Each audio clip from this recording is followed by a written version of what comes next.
caso da Caixa Econômica. Conversei bastante com a Isabela na época a respeito disso, do Pedro Guimarães. O que tem de novidades nesse caso? E é bem interessante a gente entender o resultado jurídico disso.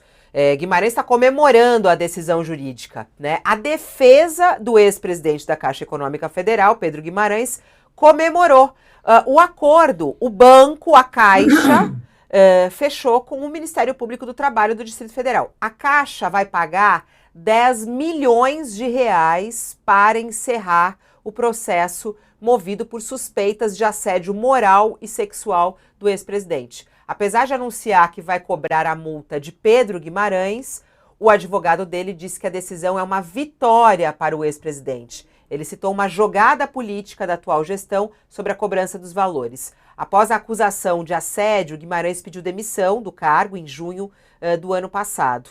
E aí fica essa situação. Quer dizer, a Caixa paga 10 milhões de reais num acordo de que ele pessoalmente é acusado. Como que a gente entende isso, Isabela? É isso mesmo? Quer dizer, porque a Caixa é um banco público, né? Quer dizer, é o dinheiro público, somos nós que vamos pagar isso, são os correntistas da Caixa. Como é que fica essa situação?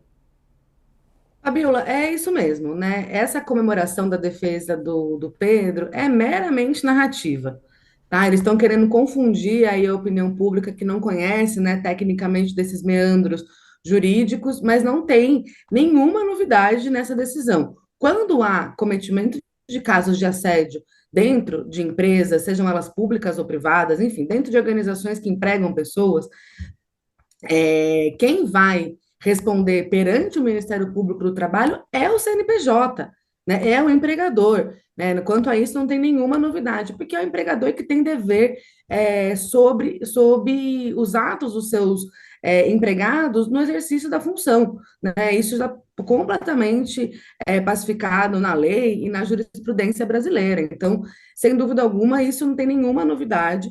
É muito comum que haja acordos, né, quando temos situações de assédio, que a empresa seja responsabilizada por assédios cometidos, aí é uma responsabilização que não é penal. Né? Quem pode responder penalmente é só quem pratica o ato.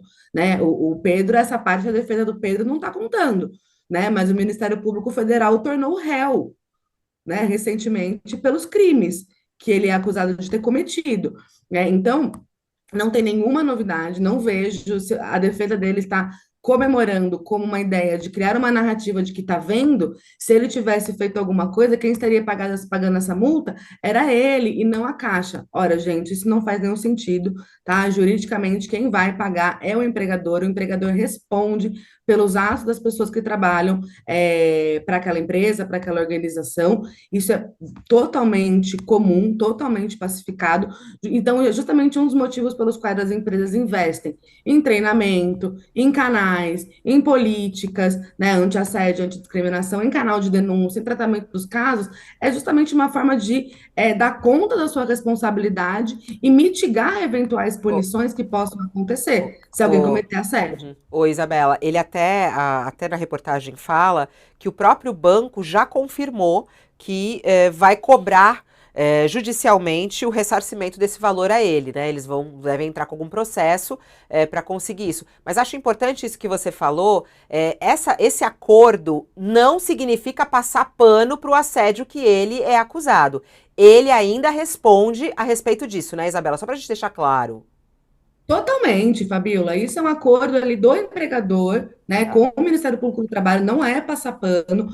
Esse cobrar judicialmente tem um nome para isso, chama ação de regresso, né, que é quando então a organização tem que pagar, porque ela é responsável perante o Ministério Público do Trabalho, mas ela vai cobrar de quem cometeu uma infração, né, Uhum. do espaço. Então, a mesma coisa aconteceria para um caso de corrupção, por exemplo, né, por um caso de concorrência desleal, para qualquer circunstância. Então, Sim. perante a autoridade pública, quem responde é o CNPJ, mas esse CNPJ tem o direito, sim, de cobrar da pessoa física que cometeu infrações enquanto exercia o trabalho, Uhum. né? E é importante que tenha sido feito esse acordo e que o banco tenha assumido, né, passos de responsabilidade. Isso é super importante. Que bom que tem uma nova gestão olhando para isso, não achando que isso é bobagem, né, dando importância para que isso aconteça. E Sim. Pedro, sim, está respondendo Uhum. na sua pessoa física com relação aos crimes dos quais ele é acusado. É. O Josias, quer comentar alguma coisa sobre esse episódio do Pedro Guimarães? Fabíola, você sabe que a gente está diante de uma especialista, né? A Isabela é especialista, então a gente tem que tomar cuidado com o que a gente fala. Tem uma frase do poeta gaúcho, Mário Quintana, que eu gosto muito, que ele diz que o autodidata é um ignorante por conta própria. E nós, jornalistas, exercitamos a nossa capacidade a nossa ignorância cotidianamente. A gente fala de assuntos sobre os quais a gente não domina, né?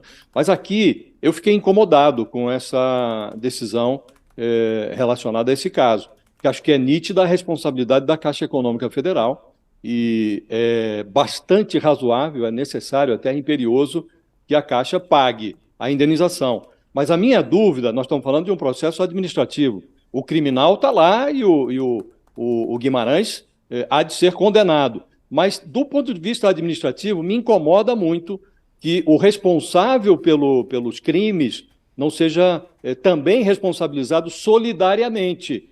Por que só a Caixa Econômica? Por que também não impor essa pena pecuniária a quem deu causa à indenização? Me incomodou. Não sei se do ponto de vista técnico isso seria possível ou não, mas é um incômodo muito grande esse. Você primeiro paga para depois mover uma ação posteriormente para cobrar do criminoso, né?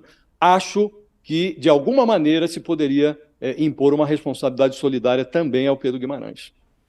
Você acha, Isabela, quer comentar isso? Seria possível? Tem casos que acontece isso? Então, a gente, na verdade, não é um processo administrativo, a gente está diante de um processo do âmbito trabalhista, né? É o Ministério Público do Trabalho que firma esse acordo, né? Então, o Ministério Público do Trabalho vai estabelecer essas relações sempre diretamente com as empresas, né? Com as empresas, com organizações, enfim, como eu disse, com o CNPJ, não importa qual ele seja. De toda maneira, eu acredito que também há, sim, houve movimentações do Ministério Público do Trabalho diretamente contra o Pedro, né? Não sei se eu estou aqui criando uma memória, mas eu acho que isso aconteceu. Mas, Josia, eu entendo o ponto que você está trazendo, mas, no geral, é essa a nossa regulamentação, a forma como a gente tem, né, estabelecido na lei e no entendimento jurisprudencial brasileiro, de que vai ser, como o empregador tem esse dever, né, de responsabilidade pelas condutas praticadas pelos seus empregados, no geral, é assim o empregador que vai responder, né? Porque o que se leva em consideração? O que tinha naquele ambiente que, por exemplo, poderia facilitar o cometimento das condutas pelo Pedro, né? Pelo Pedro, por qualquer outro sujeito que tinha ali cometimento de assédio.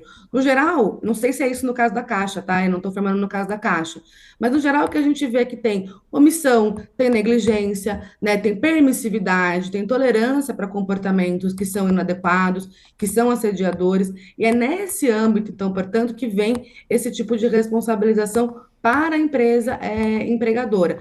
Quem poderia, por exemplo, processar o Pedro de forma pecuniária são as próprias vítimas do Pedro, né? Aí seria uma relação, então, de pessoa com pessoa, né? E a Caixa também pode processar o Pedro pelos danos que ele causou à instituição, que provavelmente orientava. Imagino que a Caixa devia ter orientações, né? Como não sobre assédio e sobre más condutas sexuais em geral, e ele escolhe deliberadamente descumprir. Então a gente tem que só pensar nas pontas das relações. A relação se dá entre Pedro e vítimas, Pedro e Caixa, e a Caixa que responde perante o Ministério Público do Trabalho, assim como qualquer outra empresa. Então, quando a gente vê, por exemplo, as situações, né, de resgate de pessoas em trabalho análogo à escravidão, quem responde normalmente, né, perante o Ministério Público do Trabalho, quem vai responder é a empresa, né? As pessoas praticantes dessas condutas, né, que tomam essas decisões,